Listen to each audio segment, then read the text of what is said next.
네, 여러분 안녕하세요. 연미정입니다. 자, 우리 드디어 근대사 파트로 들어가는 시간인데요. 여러분 지금까지 따라오신 분들 이 한국사의 절반 이상을 하신 거예요. 마지막까지 힘내셔가지고요. 꼭 마무리 지으셨으면 좋겠습니다. 자, 그러면 우리 이 근대사 출제 비중 보시면요. 6에서 7문제 정도 출제가 되고 있고요. 우리가 이 근대 파트다라고 하면 크게 두 가지로 분류해서 나눠볼 수가 있어요. 우리가 문호 개방을 하게 되는 개항기, 그 다음에 우리가 이제 국권 피탈을 겪게 되면서 일제강점기로 넘어가게 되거든요. 그래서 이 근대 파트는 크게 이렇게 나누셔가지고 개항기에 신문물이 들어오는 요 시기, 그 다음에 일제강점기 파트 이렇게 나눠서 공부를 하시면 되겠습니다. 우리가 여기 6에서 7문제 출제가 된다라고 하는 근대 파트는 바로 요 개항기 시기를 이야기하는 거고요. 일제강점기 파트도 또 문제의 비중이 좀 출제 비중이 높은 편입니다. 이렇게 나눠서 하시면 되겠습니다. 자, 그러면 우리의 가장 그 현대의 모습하고 가까워지는 시기, 그 출발점으로 들어가 보도록 할 텐데요. 그 출발점에는 고종의 아버지 흥선대원군이 있습니다. 자, 여러분들 이 흥선대원군 파트는 공부 어떻게 하셔야 되냐면 크게 저 흥선대원군의 개혁 정책을 국내 정책과 국외 정책으로 나눠서 살펴볼 수가 있습니다. 자, 국내 정책과 그다음에 국외 정책으로 이렇게 나눠서 보셔야 되고요. 이 국내 정책 같은 경우는 크게 두 개로 다시 나누어서 살펴보시는데 왕권 강화를 이루려고 했던 측면들, 자, 그 다음에 민생을 안정시키려고 했던 측면들로 나눠서 구분을 하시면 좋습니다. 물론 이제 결국엔 민생 안정이요, 왕권 강화의 뒷받침이 되기도 하지만요, 분류시켜서 여러분들 공부하시면 훨씬 암기하시기가 편하실 거예요. 자, 그 다음에 국외 파트로 들어가게 되면 우리가 옛날에는 나라를 이렇게 꼭 걸어 잠근다라고 하는 세국 정치라고 하는 표현을 썼어요. 근데 요즘에는 조금 이걸 완화시켜서 통상, 수교, 거부 정책이라고 하는 표현을 쓰게 됩니다. 사실 비슷하지만요. 당시에 이 흥선대원군이 너무나 이렇게 폐쇄적으로 나라를 꼭 걸어 잠그고 어떤 국제적인 상황에 대해서 좀 문외한이었다라고 하는 좀 그런 너무 이렇게 좀 평가를 절하시키는 표현을 좀 완화했다라고 보시면 되겠습니다. 사실은 여러 가지 국제적인 상황을 이용하려고 했지만 그것이 제대로 되지 않았던 것 뿐이거든요. 그래서 결과적으로는 이제 통상수교 거부 정책의 방향성, 어떤 외교적 방향성을 이렇게 잡고 가게 되는데 외부에서는 계속 우리에게 문호 개방을 하려고 하는 문을 두드리게 돼요. 그런 과정 속에서 일어나는 충돌들이 연속적으로 발생을 하게 됩니다. 그래서 국내적 어떤 개혁과 국외적 개혁들 이런 식으로 좀 살펴보실게요. 자, 그럼 먼저 개혁 정치, 왕권 강화, 세도 가문들을 빨리 축출시켜 버려야 되겠죠. 이 외척 가문들을 축출시킨다. 자, 마지막 철종 시기 때 실세였던 이 안동김씨 세력들을 몰아냅니다. 자, 그리고 이제 주도권을 잡게 되면서 비변사를 폐지해요. 자, 이 비변사라고 하는 것은 변방을 방비한다. 그래서 처음에 임시기구로 설치됐던 것이죠. 그런데 저게 비빈을 간택하는 일까지 관여하게 되면서 굉장히 큰 기능을 가지고 있었다는 거예요. 이 비변사를 폐지해버리고요. 조선에 원래 정치기구가 있었어요. 정치적 기능을 하고 있었던 의정부와 그 다음에 군사적 기능을 하고 있는 삼군부를 두 개를 분리시킨 거예요. 원래는 이걸 비변사가 다 가지고 했기 때문에 원래 본래의 기능을 갖게끔 다시 돌려줬다라고 하는 겁니다. 자, 그 다음에 법전을 편찬한다. 아주 혼란기죠. 이 시기는 세도 정치기, 백성들이 도탄에 빠진 이 시기, 극도의 혼란기를 다시 체제 정비를 하기 위해서 법전을 필수적으로 건드릴 수밖에 없었어요. 그래서 통치 체제를 정비하기 위해서 이렇게 대전 회통 다시. 그래서 여러분 요게 대전 회통이 나오면요, 법전 가지고 장난을 치는 문제들이 많이 나와요. 그래서 경국대전부터 시작해서 여러분 속대전, 영주의 속대전, 그 다음에 정주의 대전 통편, 그리고 영주의 대전 회통까지 이렇게 좀 정리하시고요. 자, 그 다음 넘어가셔서 이 흥선대원군이 굉장히 정치를 잘했지만 사실 이 경복궁 중건부터는 민심이 등을 돌리기 시작을 합니다. 임진왜란 중에 소실된 이 경복궁을 중건을 하려고 했는데요. 저 경복궁을 중건하기 위해서는 공사에 들어가는 비용도 막대했을 뿐만이 아니라 나무로다가 이 건축물을 다시 지어야 되잖아요. 그러니까 좋은 나무를 이렇게 벌목하는 일들이 많았고요. 그 다음에 또 백성들의 역을 굉장히 많이 동원시켰다라고 하는 거. 이런 모든 부분들이 사실은 양반층에서도 백성층에서도 환호를 받지 못했어요. 경복궁 중건. 공사비를 마련하기 위해서 당백전을 발행했다. 일당 100이에요. 상평통보의 100배의 가치를 띠는 저 화폐를 마구 발행을 하게 됩니다. 자, 그 다음에 원납전을 강제로 징수한다. 원납전은 원에서 납부하는 돈인데요. 기부금 형식이에요. 그러나 실제로는 경복궁을 짓기 위해서 강압적으로 돈을 내게 하는 거. 그 다음에 또 우리가 통행세라고 해서 우리가 이제 어떤 길목을 지날 때 거기에 내야 되는 세금 같은 거, 이런 것들이 너무 무지막지하게 백성들을 힘들게 했다라고 하는 겁니다.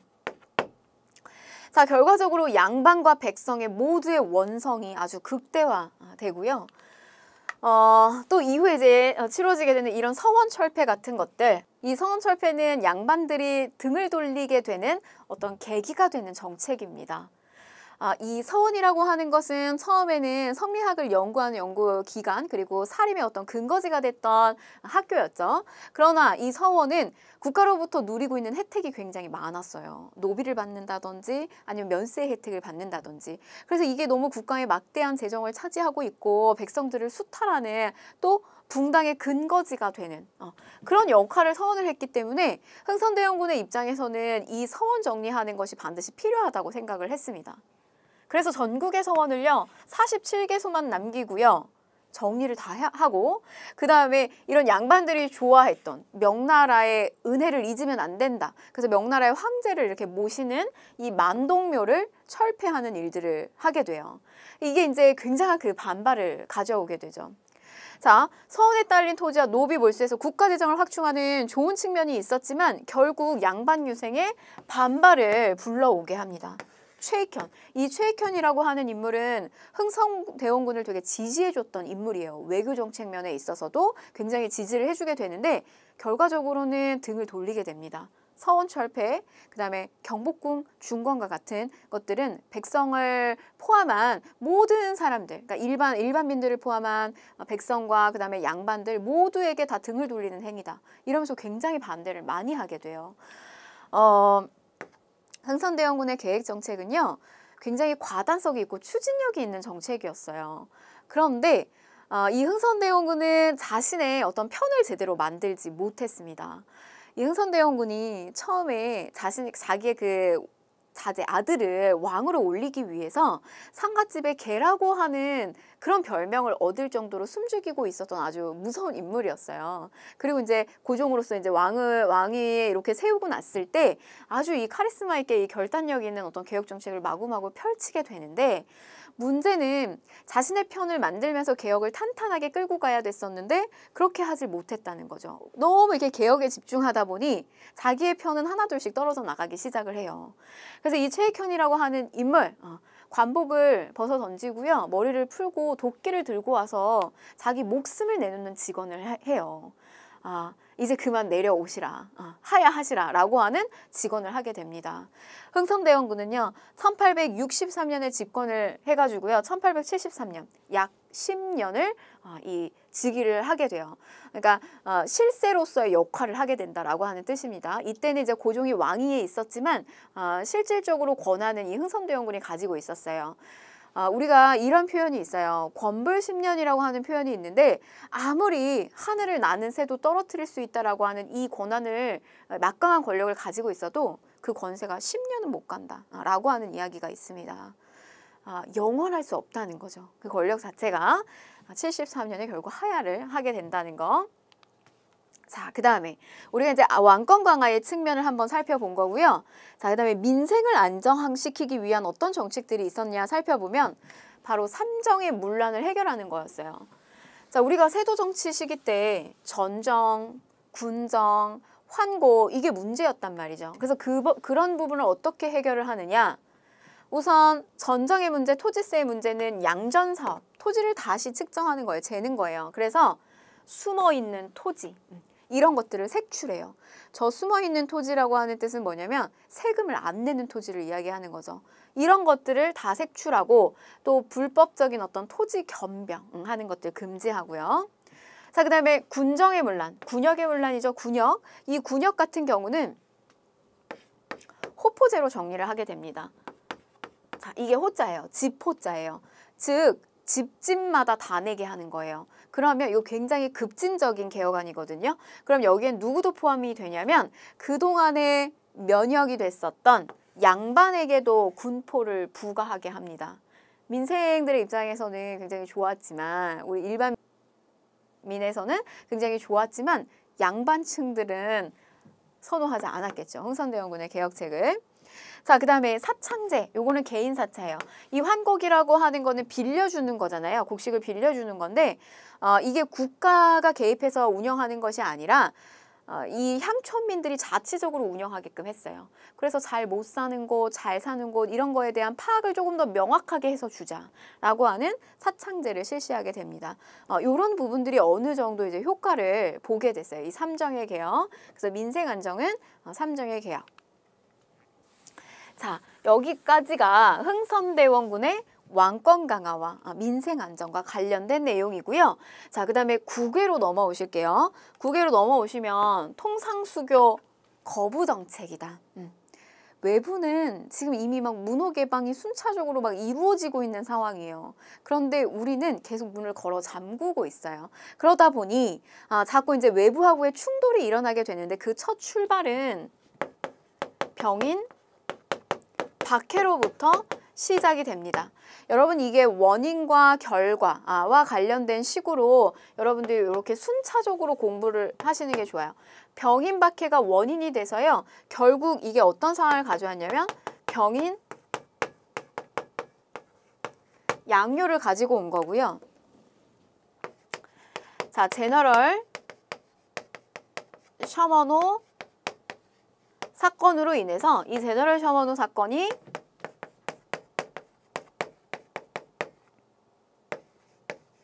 신미양요를 가져오게 된 거고요. 그리고 이 병인양요와 신미양요 사이에 오페르트 도굴 사건이라고 하는 깜짝 놀랄 만한 일이 터지게 됩니다. 그래서 여러분 이렇게 순서가 여기가 이제 초점이 맞춰져 있는데요. 자, 이렇게 병, 오, 신, 병인양요, 오페르트 도굴 사건, 신미양요, 병인양요, 신미양요 사이에 오페르트 도굴 사건까지 이렇게 순차적으로 보세요. 그런데 이거 만약에 전개 과정을 물었을 때 원인과 결과를 묻는다면 병인 박해 먼저 일어나고요. 이게 먼저 터지고 그다음 제네럴 셔먼호 사건으로 이렇게 신미양요로 연결이 됩니다. 자, 전개 과정이 이렇게 흐른다는 거예요. 자, 그럼 이 병인양요는 왜 터졌느냐? 천주교 신자들 박해했잖아요. 그래서 굉장히 이제 대대적인 숙청이 이루어졌죠. 그래서 결국 이걸로 구실로 인해서 프랑스가 함대를 끌고 들어오게 됩니다. 당시 이제 로즈 제독 함대가 강화도로 쳐들어오게 되는데요. 여기서 문수산성에서 한성근, 정족산성에서 양헌수의 부대가 프랑스군을 격퇴해요.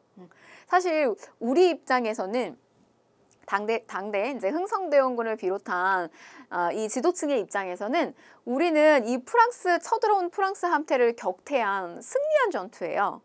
근데 우리가 이거를 지금 현 시점에 와서 조금 이렇게 멀리 떨어져서 상황을 보게 되면 우리가 이들을 격퇴시키기는 했으나 우리가 받은 피해가 굉장히 큽니다. 그게 뭐냐면 이 프랑스군이 퇴각하는 과정에서 이 외규장각, 강화도에 있는 외규장각에 있는 의궤들을 다 약탈해서 가져가게 돼요. 왕실의 의례와 관련된 기록들인데 이게 다 약탈당해요. 각종 문화재들이. 그래서 이거를 우리가 계속해서 되찾지 못하다가요. 여기에 있는 의궤를 언제 우리가 반환을 받냐면 정말 얼마 되지 않았어요. 2011년에 반환을 받게 됩니다.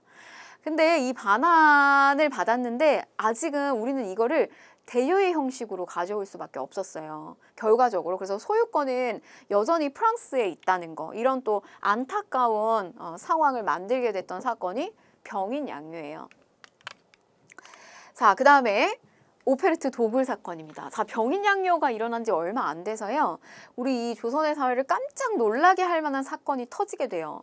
그게 독일 상인이었던 오페르트가 당시에 흥선대원군의 아버지였던 남영군의 묘를 도굴 하는 사건이 발생을 하게 돼요. 한밤에 이 묘를 파는 소리가 이 주변에 있는 주민들한테 들렸다라고 해요. 그래서 너무 깜짝 놀라서 이렇게 가보니까 우리랑은 이 조선인들, 동양인들의 모습하고는 완전히 이렇게 어떤 몰골의 상태가 다르잖아요. 키도 굉장히 크고 눈의 색깔도 다르고 코도 크고 이런 사람이 묘를 막 파헤치고 있으니까 너무 깜짝 놀라서 막 이제 소리를 지르면서 돌을 막 던지고 했는데 그래서 결국은 이거는 실패는 하게 돼요. 근데 나중에 이제 훗날 이 오페르트 저 독일 상인에게 도대체 이렇게 하려고 했던 이유가 뭐냐라고 물으니 우리에게 이제 통상을 요구하기 위한 이 남영군 묘에 들어가 있는 이 부장품을 가지고 이걸 미끼 삼아 가지고 우리하고 통상을 요구하기 위해서 이런 시도를 벌였다라고 하는 거예요. 이게 이제 조선 사회에 알려지게 되면서 더 이상 이들은 이제 상종할 사람이 아니다. 우리가 어떤 그 서양의 문물, 저런 서양의 사람들하고는 더 이상 어떤 외교라고 하는 것을 하면 안 되겠다. 더욱더 문을 꽁꽁 걸어 잠그게 되는 어떤 그런 아주 쇼크를 줬던 사건이에요. 자, 통상수교 거부 정책은 더욱 강화되고요. 자, 그 다음에 신미항요가 터지게 됩니다. 신미항요는 바로 이 제너럴 셔먼호 사건으로 인해서 이루어진 결과죠. 당시에 그 평양 지역에 미국의 이 제너럴 셔먼호 배가 이 평양 지역으로 이렇게 정박해서 들어오게 돼요. 근데 당시에 이 평양에 있는 주민들하고의 충돌이 일어나게 됩니다. 처음에는 이제 저 배가 들어왔을 때 여기 이제 정박해 있고 하니까 먹을 것도 주고 이러면서 서로 조금 이렇게 이야기도 나누고 했다라고 해요. 근데 나중에 이들이 돌아가지도 않고 자꾸 이 평양에 있는 주민들을 괴롭히고 약탈하고 하니까 평양의 주민들이 너무 화가 나가지고 이 제너럴 셔먼호를 완전히 박살을 내버려요. 다 불태워버려요. 그래서 이제 그 사건이 구실이 되면서 이 신미항요가 터지게 된다라고 보시면 되겠어요. 강화도를 침입해서 들어오게 돼요. 그래서 초지진, 덕진지, 광성보를 공격하게 되는데 여기에 이때 이 미국의 함대를 맞서 싸운 이가 바로 이제 어제현 장수인데요. 이거 역시 우리는 이제 결사적으로 이걸 막아가지고 물리치게 되거든요. 그러나 우리가 받은 피해가 또 있습니다. 뭐냐면 이 어제현 장수의 깃발이에요. 우리의 군함을 이끄는 이렇게 상징이 되는 군함의 깃발인데 이게 장수 숫자 깃발입니다. 근데 이게 빼앗겨요.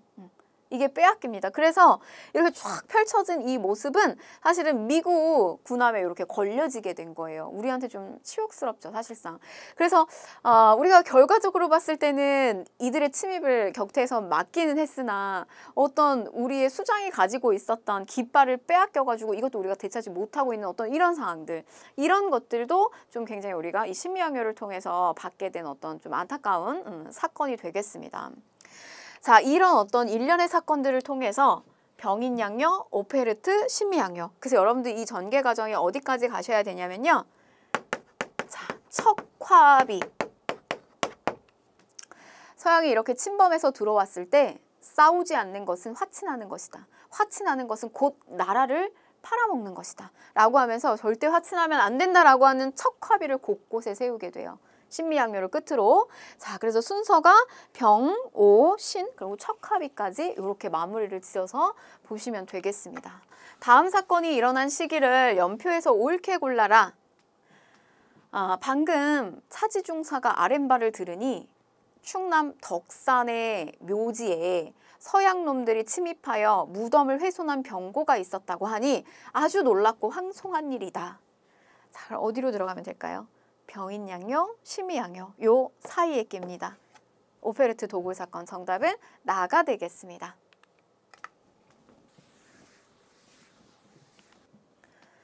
네, 1873년에 흥선대원군이 하야를 하고 난 다음에 고종이 친정을 하게 됩니다.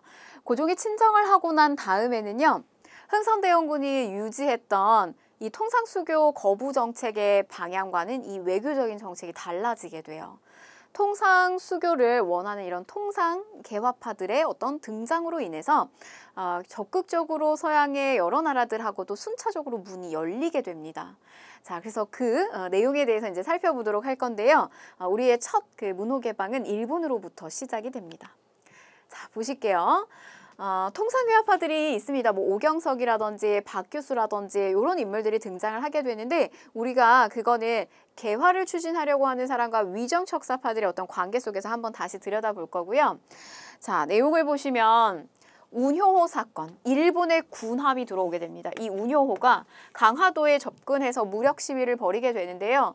이때 당시의 상황을 기록한 이 기록물에 보게 되면 어떤 이야기가 있냐면 당시에는 이미 이 중국 같은 청나라 같은 경우는 영국의 침입을 받아서 문호 개방이 이루어진 상태였고요. 그 다음에 일본 같은 경우도 미국에 의해서 이미 문호 개방이 이루어진 상태였어요.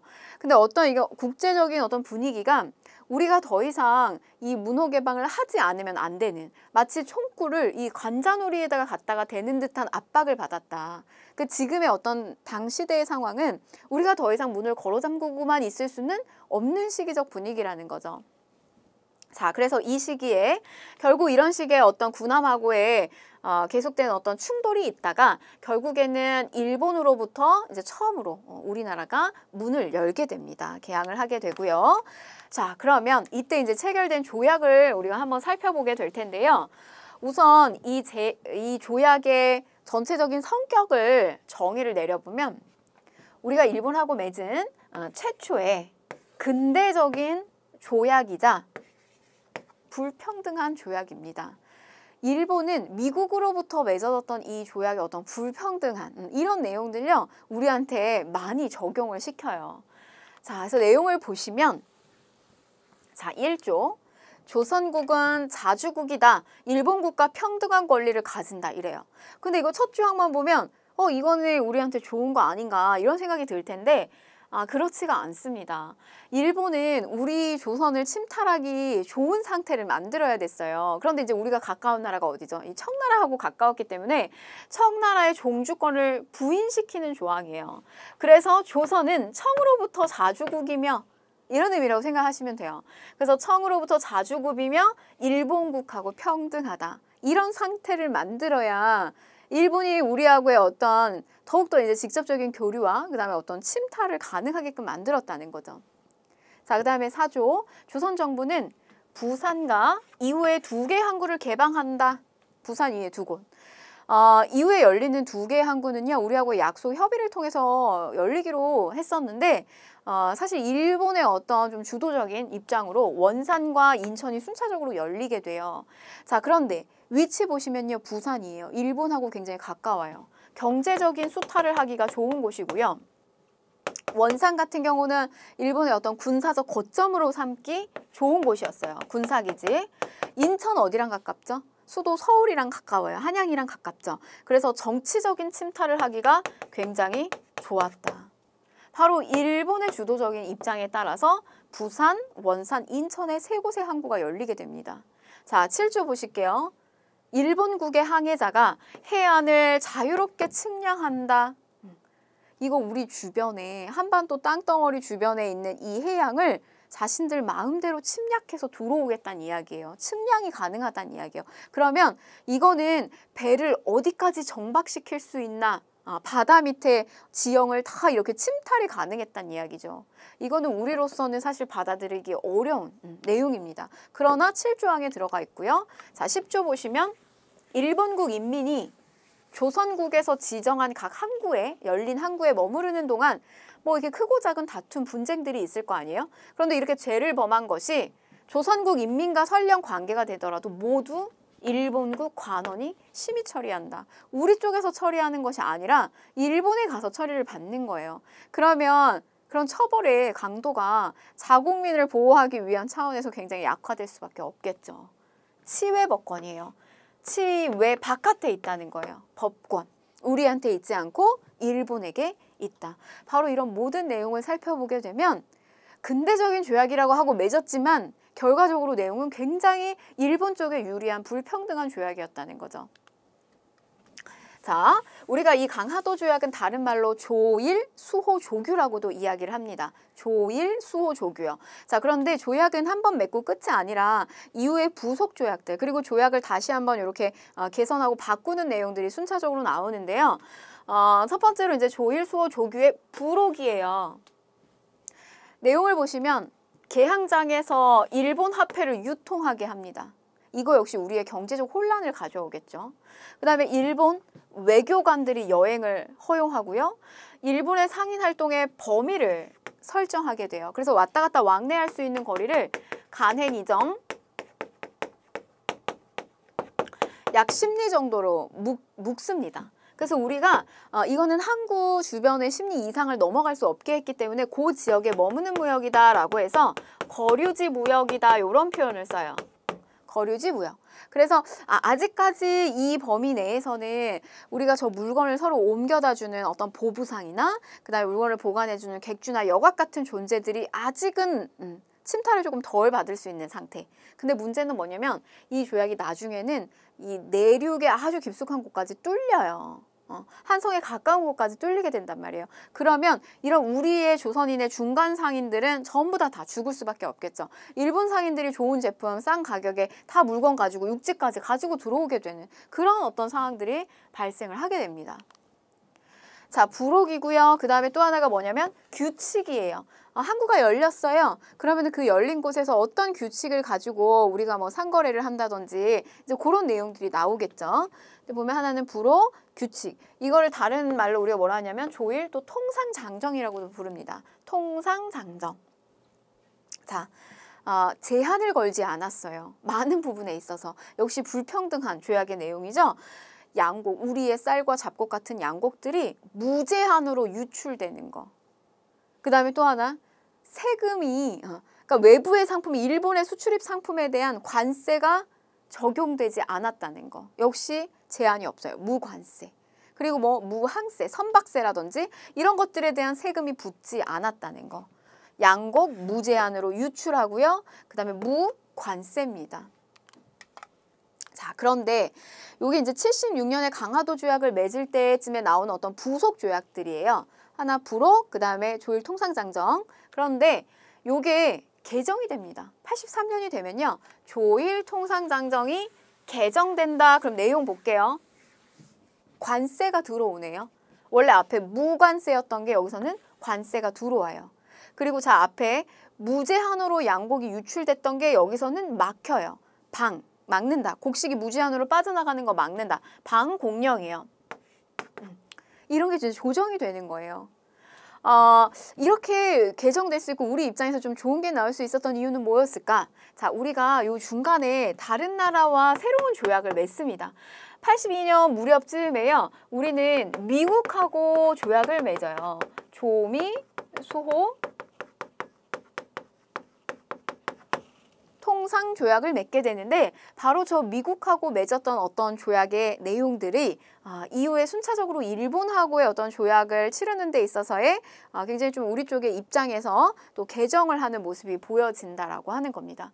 그런데 이제 내용을 보시면요. 또 이런 게 들어와요. 최혜국 대우.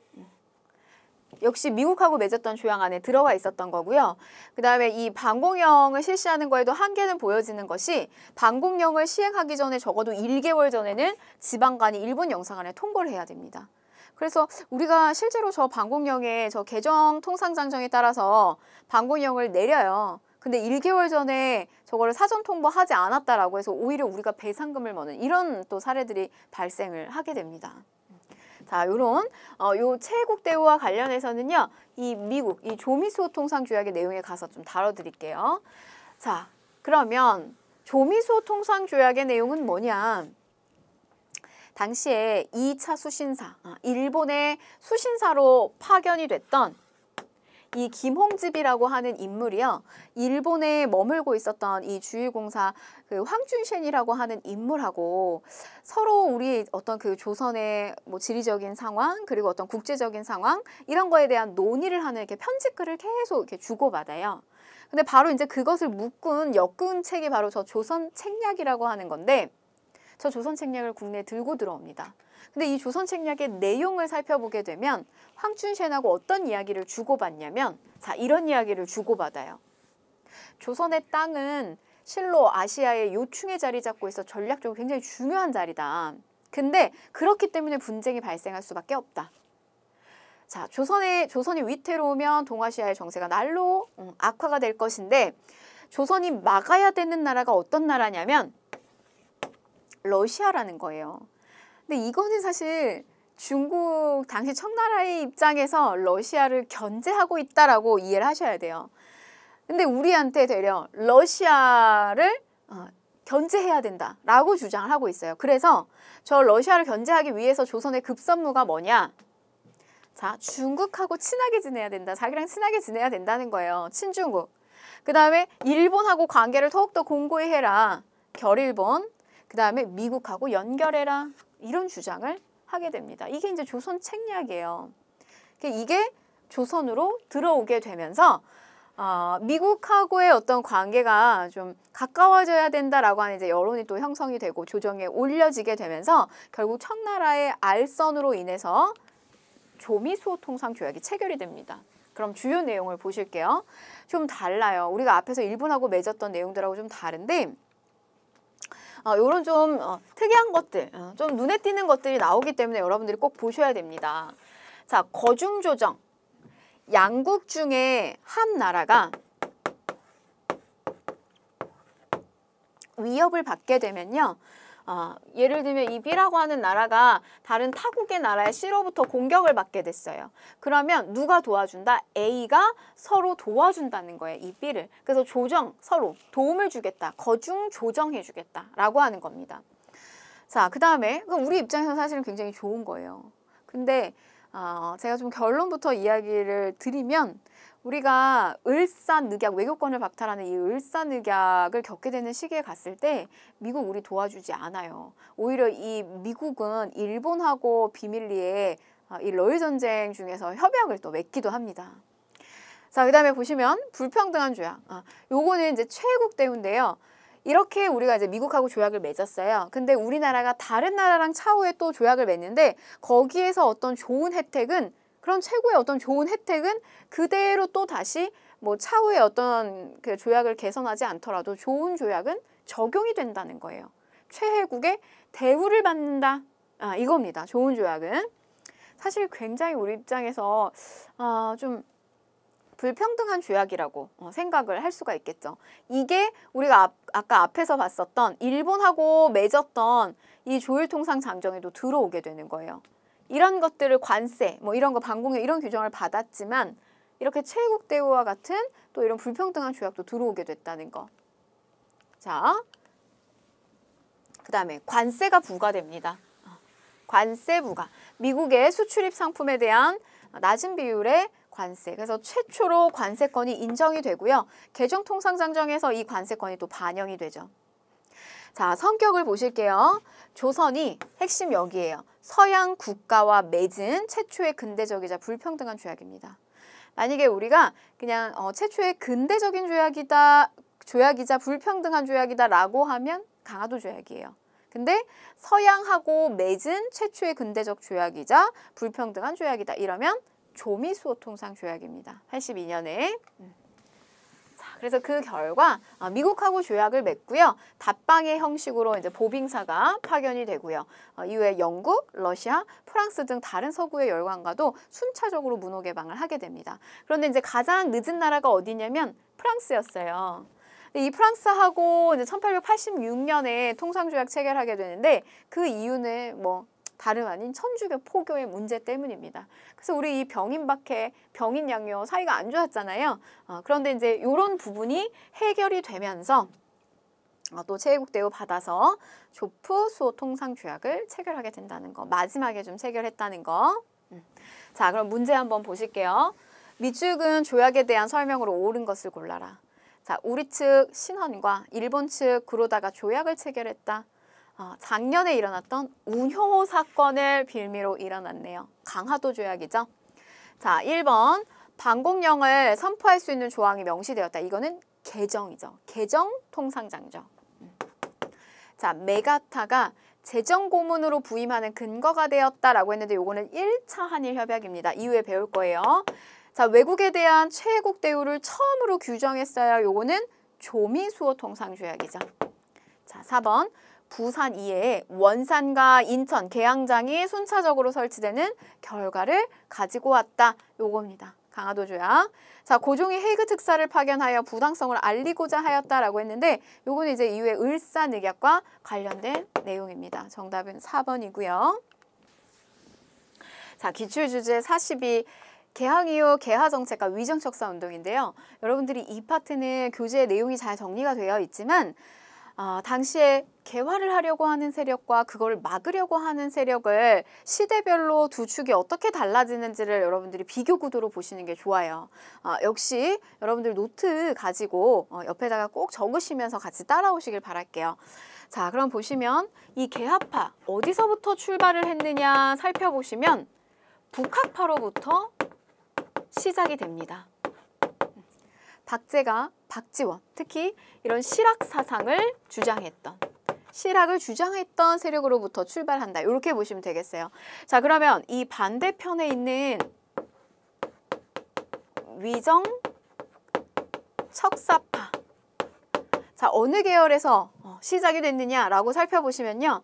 성리학을 바탕으로 하는 충청 노론 세력들, 주된 뿌리라고 보시면 되겠어요. 자, 이런 세력들이 시기별로 어떤 우리가 이제 문호 개방이 이루어지려고 하는 그런 시점부터 그리고 문호 개방이 이루어진 시기까지 서로 다른 주장을 하게 되면서 충돌을 하게 되는데요. 우선 그 출발점은 60년대로 먼저 가보도록 할게요. 자, 60년대 가보시면 이 시기는 문호 개방을 하려고 하는 서양의 이제 이상한패라고 해서 우리가 이양선이라고 하는데 이런 이양선들이 막 출몰하고 있었던 시점이에요. 당시에 흥선대원군 같은 경우는 통상수교 거부 정책을 유지하고 있었던 때입니다. 바로 이제 60년대고 그래서 이때 어떤 그 국제적인 이슈가 이양선의 출몰이죠. 자, 근데 이런 이양선의 출몰에서 이쪽 개화파 쪽에서는 이들하고 싸우면 안 된다라고 하는 주화론적 입장을 제시를 하고요. 그 다음에 60년대 이 위정척사파. 자, 요거는 올바른 것은 계속 둘러싸면서 유지시키고요. 우리의 사상이라든지 문화라든지 문물이라든지 이런 걸 유지시키고요. 서양으로부터 들어오는 천주교, 서학 이런 것들, 그런 것들은 배척하겠다 이거예요. 위정척사파. 자, 이쪽은 이 이양선이 출몰할 60년이 되면 흥선대원군의 통상수교 거부 정책을 지지하죠. 통상수교 거부. 척화론을 주장합니다. 대표적인 인물이 이항로,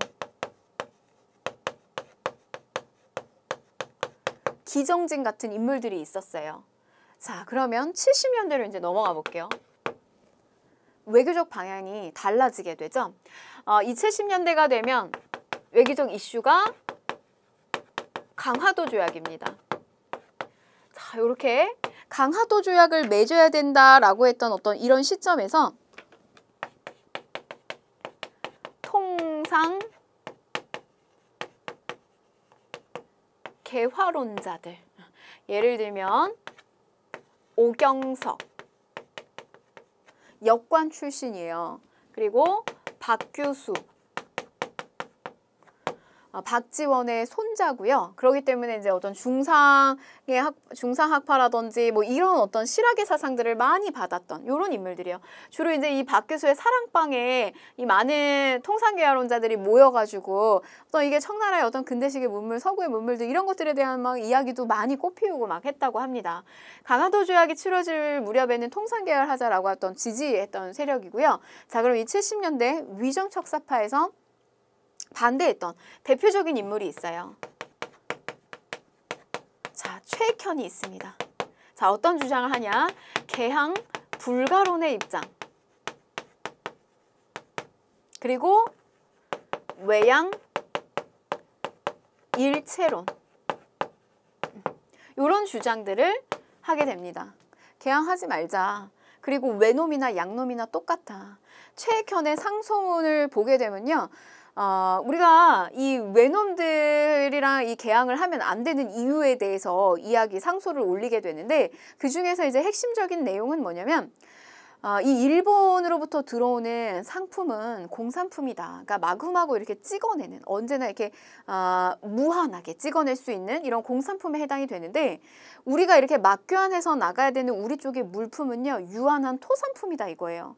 근데 이걸 계속해서 맞교환을 하게 되다 보면 우리의 어떤 경제적 상황이 완전히 파탄이 날 수가 있다. 그런 우려 섞인 상소를 적극적으로 올리게 돼요. 최익현이라고 하는 인물. 바로 70년에 이런 어떤 구도가 보여진다는 거고요. 자, 80년이 되면 외교적인 상황 어떻게 흘러가느냐? 자, 조선 책략입니다. 조선 책략. 자, 그리고 또 하나. 이모군란이 82년에 터지게 되는데요. 요 이모군란은 우리가 결국에는 70년이 되면 고종이 친정을 하게 되면서 이런 통상계화론자들이 부각을 드러내게 되고, 그러면서 결국 문호개방을 하게 된단 말이죠. 근데 이렇게 항구의 문을 열어서 이제 개항을 하게 되고 개화의 문물을 받아들이게 됐을 때 좋은 혜택을 받는 사람들이 있고 그렇지 못한 사람들이 있었어요. 그래서 결국에는 거기에 피해를 본 이런 구식군인들이 난을 일으키게 되면서 이 개화가 주춤하게 됩니다. 그래서 이 무렵에 80년의 무렵에 개화파가 이런 어떤 상황들을 보면서 더 이상 우리의 개화가 이렇게 지지부진해지고 앞으로의 진전이 좀 어렵겠다라고 판단을 하게 돼요. 그래서 기존의 개화파 세력이 둘로 나뉘어지게 되는데, 사실은 이 기존 개화파에서 급진적인 성향의 급진 개화파가 빠져나온다고 보시면 되겠어요. 급진 개화파. 그 다음에 기존에 있는 세력들 온건 개화파. 이렇게 둘로 나뉘어지게 됩니다. 우리가 이 온건 개화파는요, 너무 청나라에 사대하는 식의 유지, 계속 그런 식의 어떤 개혁, 너무 유지한다. 그런 사대적인 모습을. 그래서 우리가 친청파 또는 뭐 수구파 이렇게도 이야기를 해요. 반대쪽에서는 그런 것들을 좀 탈피하자라고 하는 반청파, 또는 한편으로는 일본의 어떤 개혁들을 모델로 삼아요. 그래서 대표적인 인물이 김옥균이 있고요. 이쪽에 대표적인 온건한 개화파 김홍집이 있습니다. 이런 식의 어떤 분파가 이루어지게 되는데, 자, 이 위정척사파 쪽에서는요, 이 조선 책략을 가지고 국내에서 굉장한 상소문들이 올라오게 돼요. 자, 영남에 있는 유생들 만인이 상소를 올리게 됩니다. 그래서 이만손이라고 하는 인물이 영남 만인소 상소를 올리게 되고요. 또 홍제학이라고 하는 인물이 만원 척사소 상소문을 올리게 된다. 그래서 내용을 보게 되면 이런 내용이에요. 이 조선 책략의 내용을 하나하나 다 반박하고 있어요.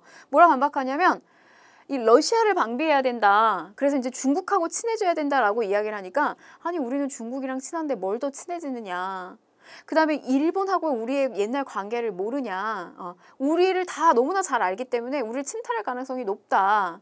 그리고 우리가 이 미국이랑 연결시켜서 왜 괜히 러시아를 자극시키느냐.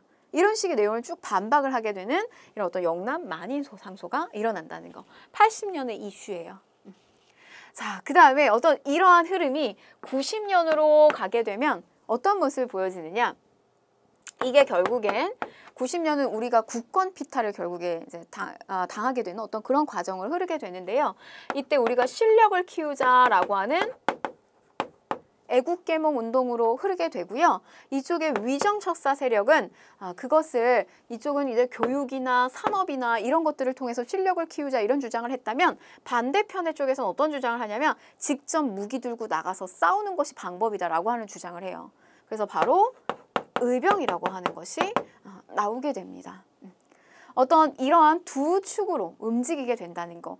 그러니까 개화를 한다는 거, 우리가 근대 문물을 받아들여서 발전을 한다는 거, 이런 게 참 쉬운 일이 아니었다라고 하는 것을 보여주는 모습입니다. 자, 그러면요, 우리가 이제 어떤 이런 일련의 굵직한 흐름들을 좀 보시고, 그럼 초기에 이 개화 정책, 정부가 주축이 돼서 했었던 이 개화 정책에 어떤 모습들이 있었는지 좀 살펴볼게요. 개화 정책을 추진하려면 이걸 총괄하는 기구가 필요하겠죠. 그게 바로 통리기무화문이었어요. 통리기무함은. 요걸 설치하고 그 밑에 12개, 12사를 설치를 하게 됩니다. 쉬운 예로요. 그냥 외교부라고 생각하시면 돼요. 우리가 개화정책 막 펼치려고 하는데 이걸 총괄할 수 있는 외교부가 있었구나. 그거를 분담하고 있었구나. 12개, 12사로 나누어서. 자, 그 다음에 기존에 5군형. 우리가 이거 임진왜란때 훈련도감 시작해서 5군형 만들었잖아요. 근데 그 5군형이 너무 구식인 거예요. 그래서 이거를 그냥 2개로 통폐합시켜버려요. 그리고 뭘 만드냐면 일본의 조총 부대 이렇게 다 신식으로 만들어주고 그 다음에 이렇게 제복 같은 거 만들어주고 그 다음에 교관이 와가지고 훈련시켜주고 별도의 신식 군대를 따로 만들어요. 이들은 통폐합시켜버리고요. 새로운 군대 만들어요. 별도로. 이게 별기군입니다. 자, 그 다음에 근대적인 시설도 굉장히 많이 나오게 된다. 근대 무기 제조 공장, 기기창, 그 다음에 방문국 문자 찍는 거예요. 인쇄 담당. 여기서 신문 많이 나오고요. 쩐황국 화폐 발행하는 곳이고요. 광해연 근대식 병원이에요. 이런 것들 기기창, 방문국, 전환국 전부 1883년 무렵에 나오게 됩니다. 초창기죠. 얘는 이제 1885년 무렵이고요. 자, 그 다음에 우리가 이제 일본하고 조약을 맺었어요. 그러면 일본은 이제 시찰하러 가는 거예요. 그리고 이제 어떤 조약문에 대한 어떤 개선이라든지 조정 때문에 또 가기도 하고요. 그래서 그런 이유들로 수신사가 1차, 2차, 3차 파견이 됩니다. 자, 1차 김기수가 파견이 되고요. 2차 김홍집이 파견이 됩니다. 근데 파견됐다가 돌아오면서 뭐 가지고 온다? 조선책략 80년에. 자, 그 다음에 3차. 이모군란 때 일본도 피해를 보게 돼요. 그래서 그 결과로 이제 박영효, 김옥균이 어떤 그 사제의 형태로다가 3차 수신사로 파견을 하게 되고요. 그 다음에 이제 조사시찰단, 이거는 이제 근대적인 문물들 이렇게 시찰하러 가는 건데 개화를 반대하는 여론, 당시 이 위정적사파 이런 여론이 너무나 심해가지고요. 명칭을 뭐 신사유람단. 그 실제로 어떤 근대문물 보고하려고 가는 게 아니라 그냥 이렇게 여행 떠나는 것처럼 암행어사격으로 몰래 비밀리에 가요. 이런 것들도 파견이 됐다는 거. 자, 일본 갔으면 청나라도 가야 되겠죠? 영선사가 파견이 됩니다. 청나라의 근대 무기 제조 기술 도입하기 위해서 파견하는데 이모군란이 중간에 터지면서 급작스럽게 이들이 다 귀국을 하게 돼요. 그리고 나서 이후에 여기서 배워왔던 내용을 가지고 기기창을 설립을 하게 됩니다. 1883년이고요. 자, 미국도 갑니다. 보빙사예요. 보빙사. 최초의 구미사절단이고요. 뭐 민영익, 홍영식 등으로 구성돼서 미국 대통령을 접견하고 여러 문물들 시찰하고 돌아오게 됩니다. 그래서 보빙사가 다녀오고 난 다음에요. 거기서 이제 보고 배운 것들 가지고 이후에 우리나라의 어떤 근대적인 시설들 많이 만들어지는데 유경공원, 뭐 근대식 교육기관이에요. 그리고 농무목축 시험장, 뭐 이런 것들도 설치가 됩니다. 자, 그러면 문제를 좀 풀어보도록 하겠습니다. 자, 다음 서술형 평가의 답안에 들어갈 내용으로 옳은 것을 골라라. 자, 밑줄근 이 기구에서 추진한 정책.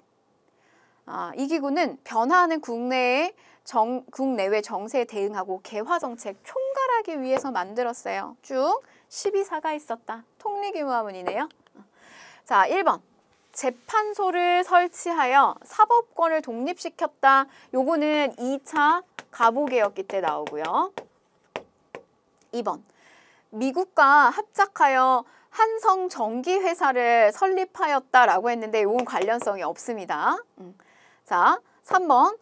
5군형을 2형으로 축소하고요. 별기군을 창설하였다. 요게 맞는 내용이네요. 정답은 3번이 되겠습니다. 자, 4번. 재정 문제를 해결하기 위해서 당백전을 주주하였다. 일당백. 요거는 흥선대원군이죠. 자, 5번. 교육입국조서를 반포하고 외국어 학교 관제를 마련하였다라고 했는데 요거 역시 2차 가보개혁기 때 나오게 되는 겁니다. 그래서 정답은 그러니까 초기에 개화 정책을 묻는 거였어요. 초기 개화 정책. 정답은 3번이겠고요. 자, 다음 상소가 올려진 직접적인 계기로 옳은 것을 골라라. 미국으로 말하면 우리가 원래 잘 모르던 나라다. 만일 그들이 우리나라의 허점을 알고서 우리가 힘이 약한 것을 업신여겨 따르기 어려운 요구를 강요하고 비용을 떠맡긴다면 장차 어떻게 응대하겠습니까? 하물며 러시아와 미국과 일본은 모두 같은 오랑캐들이니 그 사이에 누가 더하고 덜하다는 차이를 두기는 어렵다. 이거 조선책략을 비판하는 거예요. 자, 그러면 개항장에서 일본 화폐가 유통이 되었다. 요건 이제 부속 조약이죠. 강화도 조약. 자, 조미수호 통상조약 아니고요. 제너럴 셔먼호. 자, 영종도에서 일본군이 상륙하여 약탈 저질렀다. 관련성 없고요. 자, 5번 볼게요. 김홍집이 가지고 온 조선책략이 국내에 유포되었다. 조선책략 사료는요, 여러분 시험에 굉장히 잘 출제가 되고 당시에 개화파와 위정척사파의 어떤 논쟁들 이런 것들 출제가 잘 되기 때문에 꼭 보시고 넘어가셨으면 좋겠습니다. 자, 우리가 이렇게 해서요, 근대사 파트 오늘 첫 출발을 해봤는데요. 여러분 이 아파트에 여러 조약들 나오는 거, 우리 부속조약, 그 다음에 뭐 통상장정, 그리고 이게 개정되는 통상장정, 요거 하나 넘기셔야 돼요. 요거 넘기시고 나면은요, 그 이후에 등장하는 사건들은 우리가 왜 고대 파트 배운 것처럼 막 겹치기가 되지는 않아요. 그렇기 때문에 조금 수월하게 가실 수 있습니다. 잘 따라오시기 바랄게요. 네, 오늘도 고생하셨습니다.